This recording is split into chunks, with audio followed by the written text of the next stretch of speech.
Perintah Kaisar Naga. Jangan lupa like dan subscribe RD1 Channel. Bab 3392. Apakah Anda memesan saya? Dev membawa Luosi ke tempat terpencil, menggambar lingkaran sihir, dan mulai pulih dengan cepat. Dev mengeluarkan semua sumber daya di ring penyimpanan berapapun biayanya. Segala jenis rumput abadi dan batu spiritual dengan cepat diserap oleh penyerapan gila dari seni kondensasi jantung. Namun bagi Dev, meskipun ia memiliki batu roh rumput peri, mungkin perlu waktu untuk pulih seperti sebelumnya. Jika ada cukup energi abadi saat ini, Anda dapat pulih dengan cepat, tetapi di mana Anda dapat menemukan energi abadi yang begitu kaya sekarang?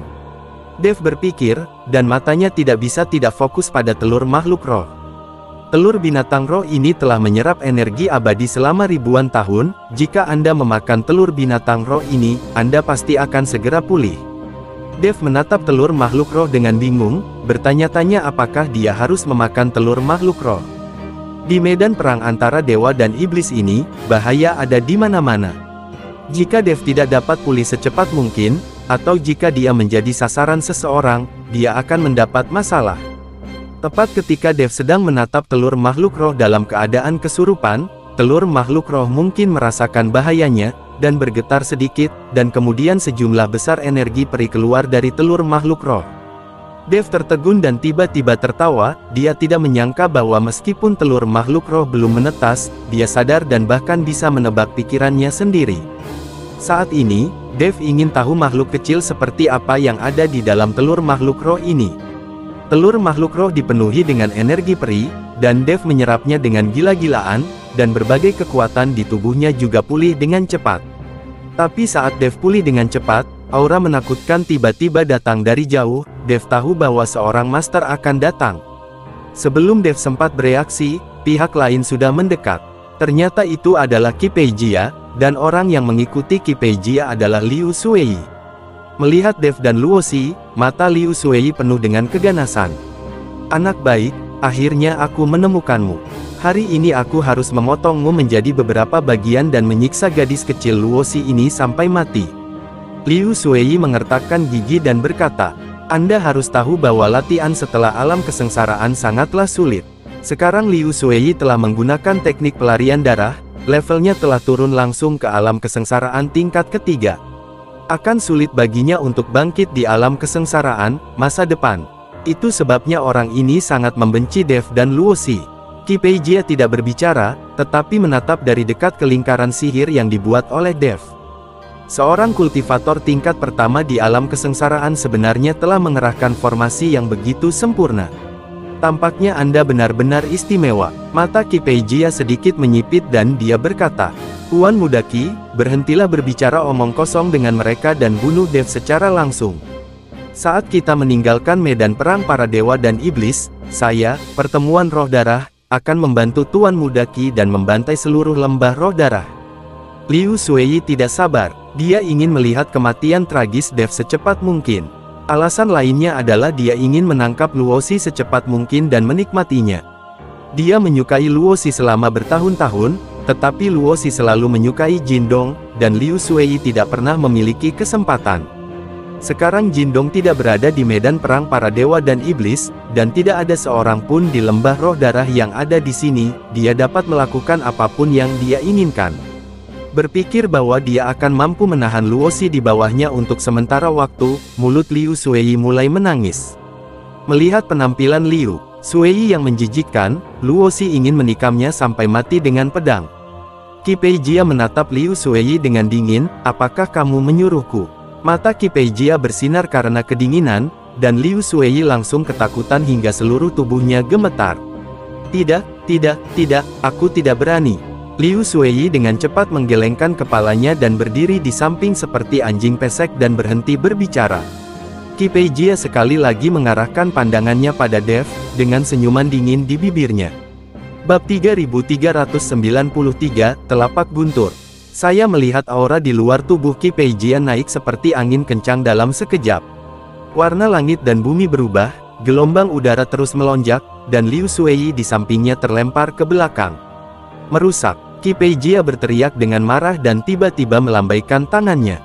Dia ingin menghancurkan formasi Dev dengan paksa. Untuk menghancurkan formasi, menemukan mata formasi adalah cara termudah untuk menghancurkannya. Tapi Qipei Jia sebenarnya ingin menghancurkan formasi dengan paksa. Alasan mengapa dia melakukan ini adalah untuk menunjukkan kekuatannya di depan Dev. Dalam kehampaan, aliran kabut hitam mengembun dan dengan cepat berubah menjadi telapak tangan iblis besar. Saat Qipei Jia menekan telapak tangannya, telapak tangan besar itu juga tiba-tiba jatuh. Ketika telapak tangan ini jatuh, seluruh kekosongan bergetar, dan Dev sedikit mengernyit, dan langsung mengaktifkan tubuh emas yang tidak dapat dihancurkan. Cahaya keemasan menyala, membentuk perisai pelindung emas di sekitar formasi. Masih ada beberapa kemampuan nyata. Melihat tubuh emas dan tidak bisa dihancurkan Dev, Qipei Jia mencibir. Dev, sebaliknya, memiliki ekspresi serius di wajahnya. Karena Qipei Jia ini begitu kuat, dia setidaknya harus berada di alam kesengsaraan tingkat 8. Tidaklah normal untuk menjadi begitu muda dan masih menjadi seorang kultivator biasa, tetapi tiba-tiba memiliki kekuatan yang begitu tinggi. Kalian pasti tahu kalau Qipei Jia dulunya tidak sebaik Jindong, jadi dia dilempar ke gua menelan iblis oleh Jindong. Tapi sekarang, apalagi Jindong, bahkan Luo Shouhai pun tidak bisa melawan orang ini. Sekarang sepertinya Qipei Jia pasti mengalami petualangan di gua menelan iblis, tapi Dev tidak tahu persis petualangan apa itu. Petualangan inilah yang membuat kekuatan Qipei Jia tumbuh pesat dalam waktu singkat. Qipei Jia perlahan mengangkat tangannya, dan telapak tangan ajaib besar sekali lagi mengembun di kehampaan. Kemudian telapak tangan kedua jatuh. Dengan telapak tangan ini jatuh, tanah tiba-tiba retak, dan lingkaran sihir yang dibuat Dev langsung musnah. Liu Shuei memandang Qipei Jia dengan kaget. Anda harus tahu bahwa mereka semua berada pada level yang sama sebelumnya, tetapi sekarang, dia bahkan mungkin tidak bisa menahan telapak tangan Qipei Jia. Dia benar-benar menggunakan kekuatannya yang kuat untuk langsung menerobos lingkaran sihir. Saat lingkaran sihir terbuka, Dev berteriak, "Ayo pergi!" Dev tiba-tiba mengerahkan kekuatan, dan Luosi terlempar jauh.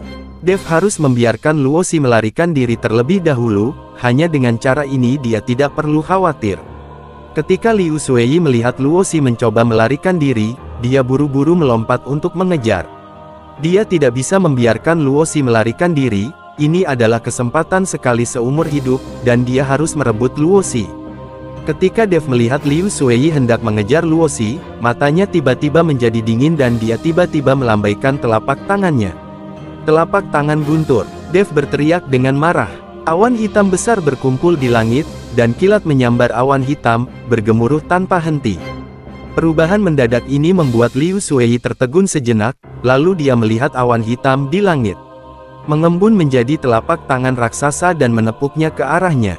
Dan di telapak tangan raksasa ini, petir terus menyambar.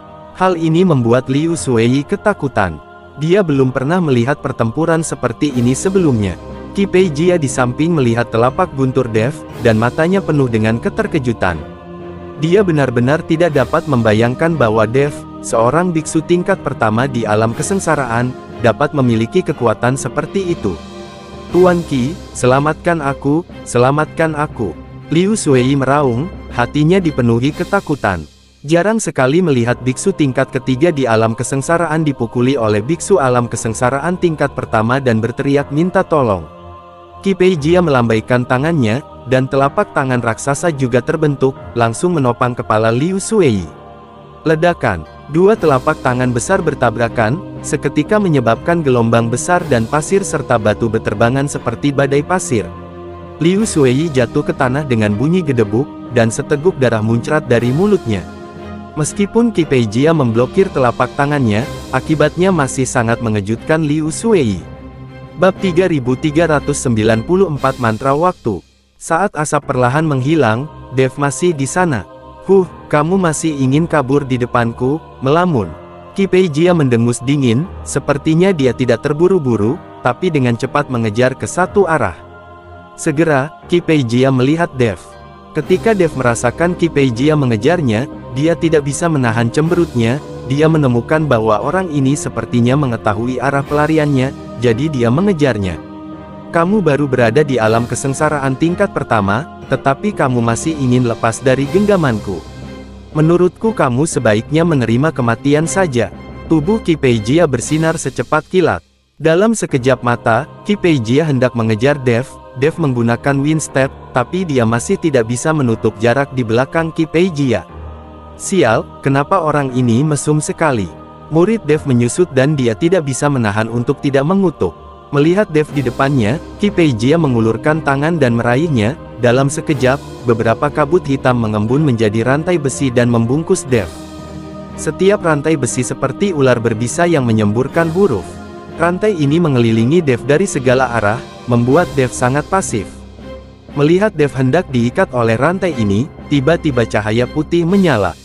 Sikat. Dev merasakan matanya menjadi gelap, lalu bersinar, dan kemudian dia melihat bahwa dia sudah berada beberapa mil jauhnya. Seolah-olah Dev menggunakan sarana luar angkasa untuk melompat langsung ke luar angkasa. Dia berada beberapa mil jauhnya dalam sekejap mata. Dev tidak memiliki kendali atas jenis teleportasi ini, apalagi cara menggunakannya. Tapi sekarang dia benar-benar muncul beberapa mil jauhnya. Apa yang terjadi? Dev terlihat bingung, dia benar-benar tidak mengerti kenapa dia tiba-tiba muncul di sini. Dev bingung, dan Qi Peijia semakin bingung, lalu ekspresinya menjadi bersemangat. Orang ini benar-benar mengetahui sihir luar angkasa dan bisa melompati luar angkasa. Qi Peijia berpikir bahwa apa yang diucapkan Dev adalah mantra luar angkasa yang dapat melompati luar angkasa, jadi dia muncul beberapa mil jauhnya dalam sekejap mata, sehingga sulit bagi orang untuk mendeteksinya. Qi Peijia melompat dan mendarat tidak jauh dari Dev. Dia menatap Dev dengan dingin. Wah, aku tidak menyangka kamu bisa mengetahui begitu banyak mantra pada level kecilmu. Sepertinya aku ingin menyerapnya, mantra ini darimu. Kemarilah dan gunakan itu untukku. Setelah itu, Qi Peijia menembak ke arah Dev lagi, tetapi Dev berbalik dan lari. Tidak mungkin dia mengikuti Qi Peijia dan bertarung langsung. Dev berpikir hati-hati sambil berlari. Apa yang terjadi ketika dia baru saja tiba? Tiba-tiba, Dev sepertinya memikirkan sesuatu, dan kesadarannya dengan cepat tenggelam ke dalam ring penyimpanan. Ketika dia melihat jam berukir batu giok di cincin penyimpanan, dia menemukan bahwa jarum jam telah bergerak dan tidak lagi berada di posisi semula. Bukankah itu hanya mantra luar angkasa, tapi mantra waktu? Dev terkejut. Namun, Dev sangat terkejut. Apapun yang dia lakukan, jamnya tidak pernah bergerak. Mengapa jam itu mulai bergerak dengan sendirinya tanpa ada yang menjaganya? Tepat ketika Dev merasa sangat bingung, tiba-tiba bahaya datang dari belakang. Qi Peijia mengulangi trik lamanya, dan beberapa rantai besi datang ke arah Dev, hendak menjerat Dev. Dev mencoba yang terbaik untuk menggunakan langkah angin, tetapi tidak ada cara untuk melarikan diri. Kesenjangan kekuatan antara keduanya agak besar. Tepat ketika Dev sedang panik, dia tiba-tiba menemukan bahwa garis-garis pada telur makhluk roh tiba-tiba berkedip. Saat telur makhluk roh bersinar dengan cahaya, jam juga berkedip dengan cahaya putih, dan jarum jam bergerak sedikit. Dev tercengang, dia benar-benar tidak menyangka bahwa telur makhluk roh inilah yang membuat jam bergerak. Dev merasa bahaya di belakangnya telah hilang, dan ketika dia berbalik untuk melihat, dia menemukan bahwa Qi Peijia telah dibuang olehnya beberapa mil jauhnya. Bersambung.